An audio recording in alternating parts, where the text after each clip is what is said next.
we are Sam and Rev of What Yacht To Do. We have done the Great Loop 2 times. Join us now on a tale of 2 loops as we compare our 2 loop journeys. In this video, we're going to take you from Hammond, Indiana down to Pekin, Illinois, and it's going to be during August to September of 2021. It's 4 trips. We're going to stay at different places than we did on the first loop, and it's 182 miles. We start off by tackling 50 bridges, 8 of which we have to get opened, plus 2 locks. So in this video, you will see... Well, you're going to see us kiss the bottom of the nickel plate bridge with our VHF antennas because we didn't really know the height of that bridge.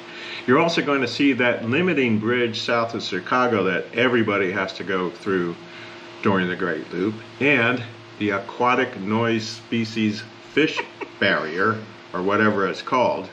The Joliet Wall, when there are very few boats, assessing anchorages, and then waiting on a double lock barge. And something that was a real challenge was an overnight docking at an old lock wall in Henry, Illinois, as well as floating in the middle in the Peoria Lock. We end it at a boat club in Pekin, Illinois, where the charge to stay there was buying a round of drinks at the bar. That was a fun time. So you can see the full trip videos, trips 181 through 184 if you're studying for the Great Loop, by going to our website and also our channel, whatyachttodo.com.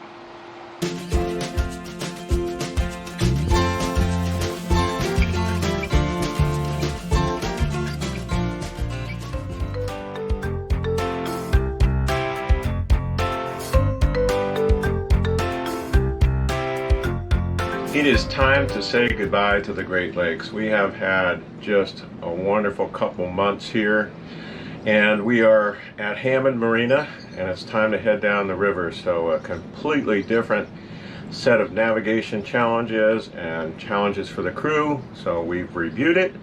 It's a distance of about 48 miles. We have 50 bridges that we're going to go under. About 6 to 8 of them may have to open. 2 locks, and we'll see how the wait time is on that. So let's go. 106th Street Bridge. Motor vessel here is 2 hours countdown, looking for lift. 6 copy, we'll go up when you get closer. Did you hear that? What did he say? He said 106 copy. Well, he'll do it when you get closer. So 4 bridges on the initial part of the Cal Sag here that we had to have open, and it's actually gone pretty smoothly. The first one, we had to wait a little bit, maybe 7, 8, 10 minutes, I don't know, but it wasn't bad. The winds weren't bad. We stayed right there, and so from there we kind of got the bridge's attention. And the 106th Street Bridge is, we alerted them, and he said, hey, we'll get it when you get closer.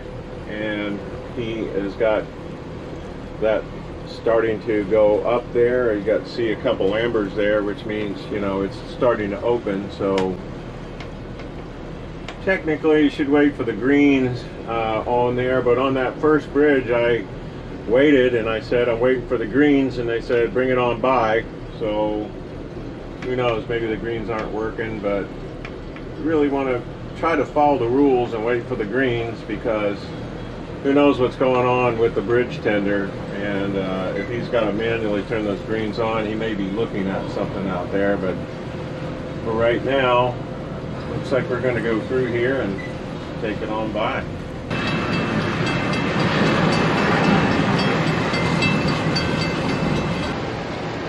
There is nothing like going down the river and seeing a whole different way of work, of living.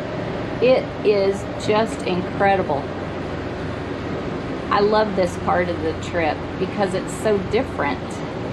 Yeah, it's I mean, it's a Saturday and people are out there working, earning a living, and just incredible what people do to keep our country going. You think we're going to clear this? Oh yeah. This looks low. It does.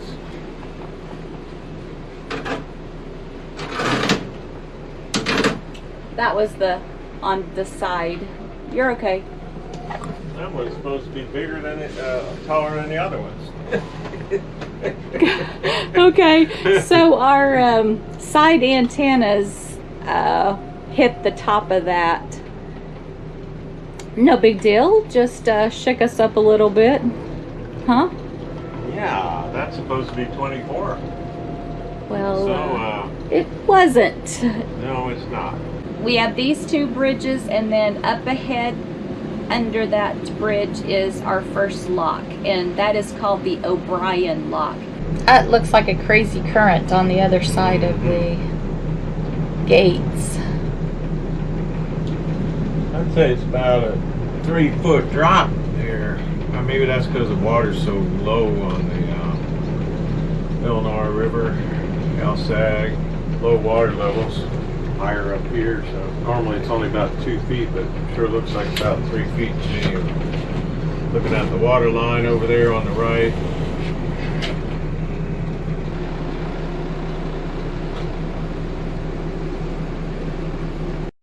So there's about a 5-mile area on the Cal-Sag here that is pretty congested with barges.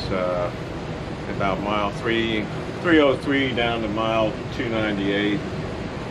And there is also the limiting factor for the Great Loop is coming right up, and it's a railroad bridge that's at 300.5. And to get more information on that, you can go to our website, whatyachttodo.com, and we've written a blog that gives you all the ins and outs of that bridge. It's not going to be taken down anytime soon, so you can go there and take a look at that. So it's a fixed bridge, it's a railroad bridge, and it's at 300.5, and you will see varying heights for that, and so that's going to confuse you. 19.1, 19.7. Well, you can go to the blog and take a look at that, but it has to do with how it's measured from a normal pool or high water and those types of things, and how you can determine whether your boat that you might be purchasing or your boat that you have can get underneath that bridge.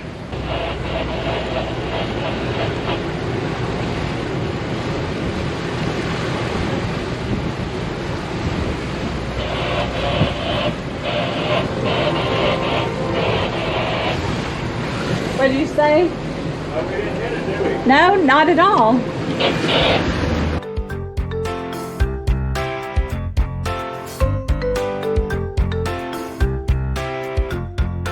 Welcome to the bridge that adheres to us on What Yacht To Do. Today we are going from our wall in Joliet. We spent the night here, nice quiet night. Had breakfast at the Route 66 diner, and we're ready to go. We called the Brandon Lock, said they're ready for us, so we are going to get going. It's about 30 minutes down to there, so we'll be locking through the Brandon Lock and hopefully 2 more locks. And we have 10 bridges, only one of them has to open for us. Pop-up rain shower came, but look at the beautiful rainbow. You can see the whole thing. What an awesome treat this morning as we approach the Brandon Lock. An update from the bridge on our journey here. We're about 20 minutes out from the next lock, so I'll be giving them a call on the telephone to see what it's like. Because if there is, you know, another boat in there, we can adjust our speed so we don't have to be tying up. We just passed mile marker 2, 74.8, and on the left descending bank, which is to our port, was a marina called Three Rivers Marina, and just as I did some route study, I called them and they said, yeah, it's way too shallow in there. So you know, just looking for options along the way. And one of the things that I did was, when I was studying my route, was pick out a couple anchorages just in case, because we timed it pretty good for a weather cell that was going through, but you really never know on these weather cells what's going to happen. So if you have to anchor, have a couple places that you could scout out to do. And so at miles 261 up here is Sugar Island, and there's a passageway that goes between Sugar Island on the west side. I don't know how now navigable it is all the way through, but there is a marked anchorage, so we're going to take a look at that anchorage as we go past on both sides of it.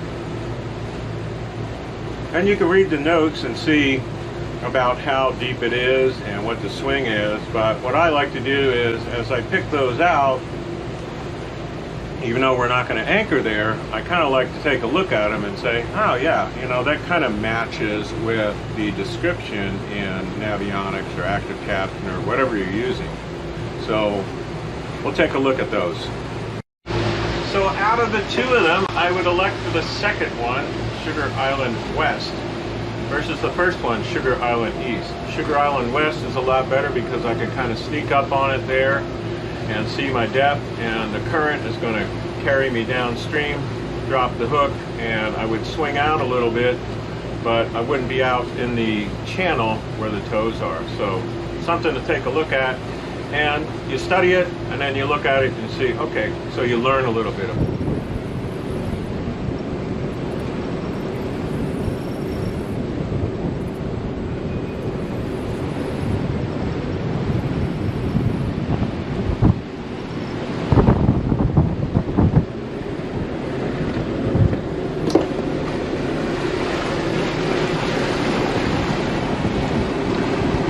We were very fortunate getting through the Marseilles lock when we did, and it's only a few miles down to the Heritage Harbor Marina.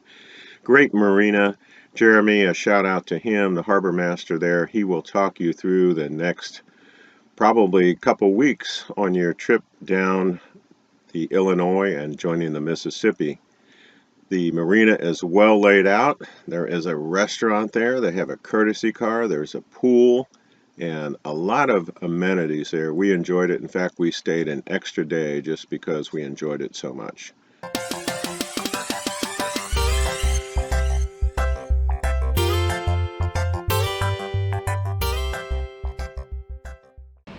Have you ever wondered what the perfect boat is for the Great Loop? The Great Loop is a 6,000-mile journey around the eastern United States and parts of Canada. Well, I'm Rev. And I'm Sam. And we had a lot of questions too before we started America's Great Loop, just like you. We started a YouTube channel called What Yacht To Do, and as a result, we received thousands and thousands of comments, messages, and emails. So we took the top 20 questions that we were asked about the boat, and they include the types of boats and the configuration, conveniences that you may want to have, navigation equipment, insurance, as well as shopping for your boat.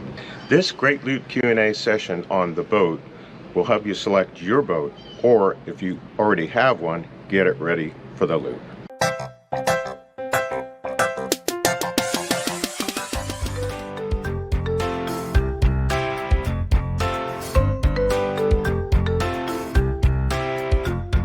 It is a cool, crisp September 1st morning here in Ottawa, Illinois, where we spent a great 3 days here. Really only expected to stay here 2 nights, but we decided to stay here 3 nights. So it's going to complicate my plan a little bit heading downstream, but we're going to stick with the plan at least for the next day. We're going to head downriver. It's about 45 miles. We have 1 lock to go through, no bridges that have to open up. So we're going to head down to Henry and dock at a marina that has taken over an old lock wall. So this should be interesting. Got all the homes that are being built in this community, and then it's a zigzag to get out there back to the river.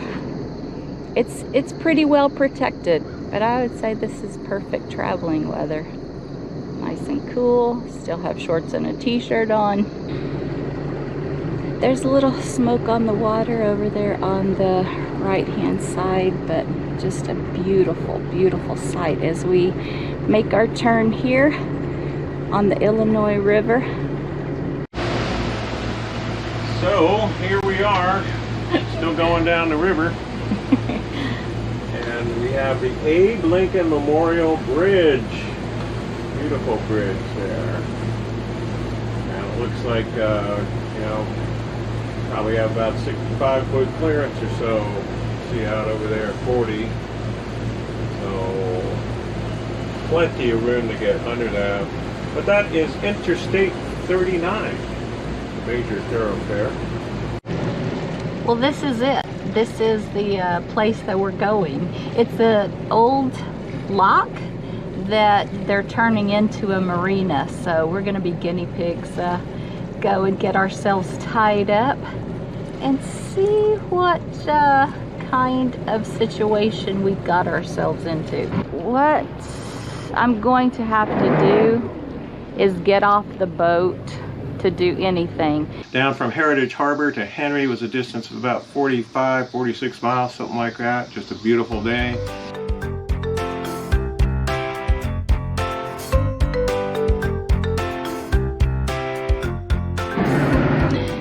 Pulling away from the old Henry lock wall. It was just purchased by a couple, remodeling, redoing everything. Really enjoyed our stay here. Mile 180.5 on the Illinois River, and we are hearing thuds in the boat every once in a while. Makes me think I hit something, but it's not. It's Asian carp hitting the boat. Sam has talked to this barge coming. What's his name? Carl Cannon. Carl Cannon. And as a check on our AIS, he asked Carl Cannon if they could see us, and he affirmed that yes, he could see us. So we are both transmitting and receiving. Aren't you glad you did that check? Yeah, for sure. All right. See how the captain's doing up here. It's definitely harder for you, isn't it? Well, a little bit, but not big. Big deal is I elected to come here to shelter from the wind, and now it looks like it's taking me in there, so we'll just kind of stay here, stay off of that side, because the wind is definitely wants me blow me to the starboard side, so I figured this building here would be a little shelter from the wind, but we're fine. You can see it's already starting to go down by the water line there, so we're good. Yeah, but this is a little bit harder for me than it is for you. You're just holding the camera. I know. I love this lock. I remember these stacks the last time we came through here. So cool. I think we're going to be docking close enough so we can see them all the time. Not sure yet. So have to keep you posted on that. We are headed to some boat club is letting us tie up tonight. Well, we made it. We are definitely accomplishing our goals of being off the beaten path. We are at the Pekin Boat Club, just north of a bridge here, and got tied up. Some gentlemen helped us tie up, and we are going to go explore, see what it's like here in Pekin. So sometimes these places are the best to go because it's a new experience, and Rev did a wonderful job again with a challenging docking situation. Well, we hope you enjoyed this episode of A Tale of Two Loops. Join us next time as we continue our trip down the Illinois River. We'll have 3 trips, and on both loops we're going to end up at Grafton, Illinois. So look for the next video in this series. Remember that our website, whatyachttodo.com, has all the information you'll ever need to plan a great loop trip safely. And while you're at our website, be sure and check out our ship store. You could find a lovely hat like this one. Oh yeah, some good swag out there. So we'll see you next time on What Yacht To Do, A Tale of Two Loops.